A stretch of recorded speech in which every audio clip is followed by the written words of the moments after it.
Okay, unfortunately, I can see that you were looking at my mouth moving without my sound on. So I'm going to just share real quickly what I was sharing at the close of our time together. Focus on that part. Is that on the 17th, we have a very special celebration. And I wanted to share with you a very short biography of St. Patrick. And that St. Patrick's Day is the 17th, but we may miss the real story behind that. It's a Patrick, missionary to Ireland. Patrick is one of the best known of the missionary saints. Born to a Christian family in Britain around year 389, he was captured as a teenager by raiders, taken to Ireland, and forced to serve as a herdsman. After 6 years, he escaped and found his way to a monastery community in France.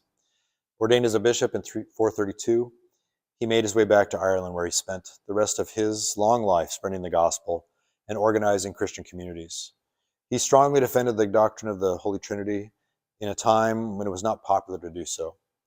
His literary legacy included his autobiography, his confessions, and which is basically his truths that he lived by. That's what confessions mean, and several prayers and hymns that are still used in the church today. He died around the year 466. And I wanted to share with you just one of those hymns that's part of our hymn book, and then just a closing meditation on that. It's I bind unto myself today. It's 604 in our hymnal here in the Lutheran Service Book. It says, I bind unto myself today the strong name of the Trinity, by invocation of the same, the three in one and one in three. I bind unto this day to me forever, by power of faith, Christ's incarnation, his baptism in the Jordan River, his cross of death for my salvation, his bursting forth from the spiced tomb, his riding up to the heavenly way, his coming at the day of doom, I bind unto myself today.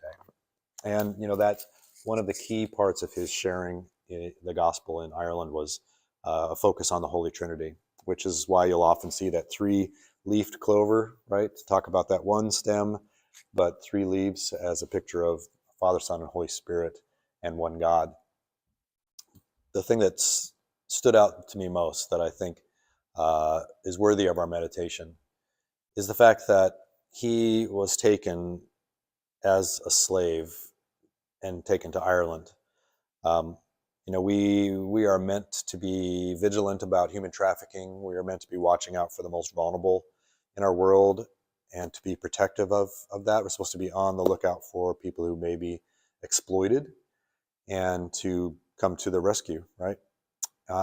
What surprises me most about St. Patrick is that after escaping after 6 years of slavery, right, he felt called back to that island of Ireland. And I can't even imagine what it would have been like to step off the boat there to serve in a place where he probably has incredibly difficult memories and trauma. And, for him to be in that place where he would have had that kind of memory, it challenges me to say, do I take any of the hurt that I have, do I take any of the trauma that I have and say, how do I help with this? And how do I help others with that? I mean, he literally went back to the place where he was enslaved, and then he spoke the gospel there. Wow, what a challenge! What faith and courage it would have taken to do that. So let's thank God for St. Patrick and for the faith that's even some of us in our heritage probably have him to look to as the ultimate source.